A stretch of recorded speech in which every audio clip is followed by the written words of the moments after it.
نبی پاک صلی اللہ علیہ وآلہ وسلم کی پیاری شہزادی حضرت رقیہ رضی اللہ تعالی عنہ، جو ان دنوں کے اندر علیل تھی، بیمار تھی، اور یہ نبی پاک صلی اللہ علیہ وآلہ وسلم کے پیارے داماد حضرت عثمان غنی رضی اللہ تعالی عنہ کے نکاح میں ہے۔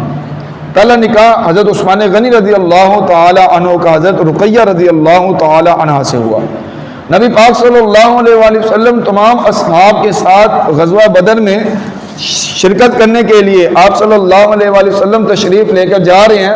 حضرت عثمان غنی رضی اللہ تعالی عنہ کی ڈیوٹی لگائی کہ وہ مدینہ میں رہیں گے اور حضرت رقیہ رضی اللہ تعالی عنہ کی دیکھ بھال کریں گے۔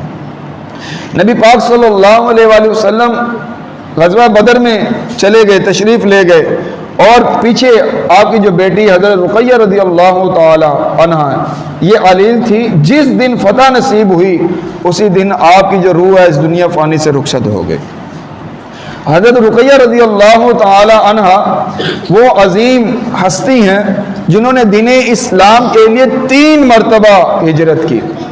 دین اسلام سے پہلے 3 مرتبہ ہجرت ہوئی ہے، اور تینوں مرتبہ اس ہجرت کے اندر نبی پاک صلی اللہ علیہ وآلہ وسلم کی پیاری شہزادی حضرت رقیہ رضی اللہ تعالیٰ عنہ اس ہجرت کے اندر شامل تھی۔ 2 مرتبہ جو ہجرت ہوئی وہ حبشہ کی طرف ہوئی، اور 1 مرتبہ مکہ سے مدینہ کی طرف ہجرت ہوئی، اور تینوں ہجرت کے اندر حضرت رقیہ رضی اللہ تعالیٰ عنہ شامل ہیں۔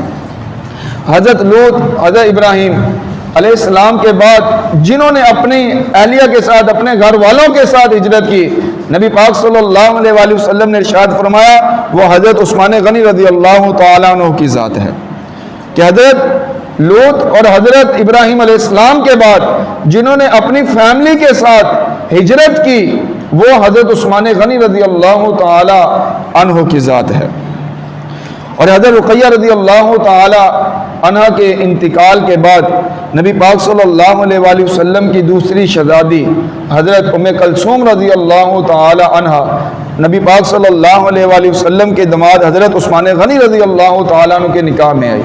اس لیے آپ کا جو لقب ہے ذوالنورین یعنی 2 نور والے، تو حضرت عثمان غنی رضی اللہ تعالی عنہ غزوہ بدر کے اندر شریک نہیں ہوئے، اور آپ نبی پاک صلی اللہ علیہ وآلہ وسلم کے حکم کے مطابق اپنی زوجہ حضرت رقیہ رضی اللہ تعالی عنہ کی دیکھ بھال کرتے رہے۔ جب غزوہ بدر کے دن مسلمانوں کا جو لشکر تھا مدینہ کی طرف واپس آ رہا تھا، اس وقت حضرت رقیہ رضی اللہ تعالی عنہ کی تدفین کی جا رہی تھی۔ نبی پاک صلی اللہ علیہ وآلہ وسلم اس وقت تشریف لائے جب حضرت رقیہ رضی اللہ تعالی عنہ کی تدفین کی جا رہی تھی۔ نبی پاک صلی اللہ علیہ وآلہ وسلم نے مسلمانوں کے لیے کتنے غم مشکلات کو برداشت کیا۔ اپنی بیٹی جو علیل ہیں ان کو چھوڑ کر مسلمانوں کے لیے غزوہ بدر کے اندر آپ صلی اللہ علیہ وآلہ وسلم نے شرکت کی۔ غزوہ بدر کے جب رپورٹ پیش کی گئی کفار مکہ کو، بتایا گیا کہ اس کے اندر اتنا جذبات ہے کہ ہر شخص گھر سے اس نیت سے نکلا ہے کہ وہ دوبارہ زندہ واپس گھر لوٹ کر نہیں جائے گا۔ اور جب غزوہ بدر رضی اللہ تعالیٰ عنہ بیان کرتے ہیں کہ میرے ارد گرد 2 نوجوان لڑکے تھے، اور میری یہ خواہش تھی کاش میرے بھی ارد گرد 2 زیادہ طاقتور سپہ سالار ہوتے، فوج والے ہوتے، مجھے بھی مضبوطی ملتی، ہم ان سے لڑتے۔ تو حضرت معاذ اور معوذ رضی اللہ تعالی عنہما یہ دونوں حضرت عبد الرحمن بن عوف رضی اللہ تعالی عنہ کے ارد گرد تھے۔ جب غزوہ بدر لڑی گئی اس جنگ کے اندر انہوں نے پوچھا کہ آپ ہمیں بتا سکتے ہیں کہ ابو جہل کون ہے؟ پوچھا کہ ابو جہل کے تم نے کیا کرنا ہے؟ ابو جہل کا نوجوان تھے، پوچھا اور بتایا گیا کہ میں نے سنا ہے کہ وہ نبی پاک صلی اللہ علیہ وآلہ وسلم کی شان کے اندر نازیبا الفاظ استعمال کرتا ہے، یا تو میں خود قتل ہو جاؤں گا یا میں اسے قتل کر دوں گا۔ اب دوسرا نوجوان آیا، اس نے بھی پوچھا اور کہا گیا کہ تم کیوں اس کے بارے میں پوچھ رہے ہو؟ اس نے بھی یہی جواب دیا کہ میں نے سنا نبی پاک صلی اللہ علیہ وآلہ وسلم کی شان میں جو ابو جہل ہے وہ زبان دراز کرتا ہے، تو اس لیے میں آج اسے ختم کر دوں گا۔ اتنی دیر میں ابو جہل سامنے سے گزرا، حضرت عبد الرحمن بن عوف فرماتے ہیں کہ میں نے اشارہ کیا وہ ابو جہل ہے۔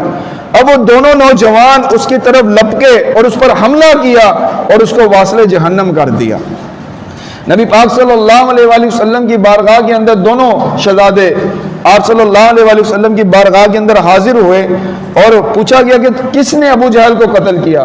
تو ہر ایک نے کہا کہ میں نے قتل کیا۔ حضرت معاذ رضی اللہ تعالی عنہ نے کہا میں نے کیا، حضرت معاذ ان دونوں نے جواب دیا کہ ہم نے قتل کیا۔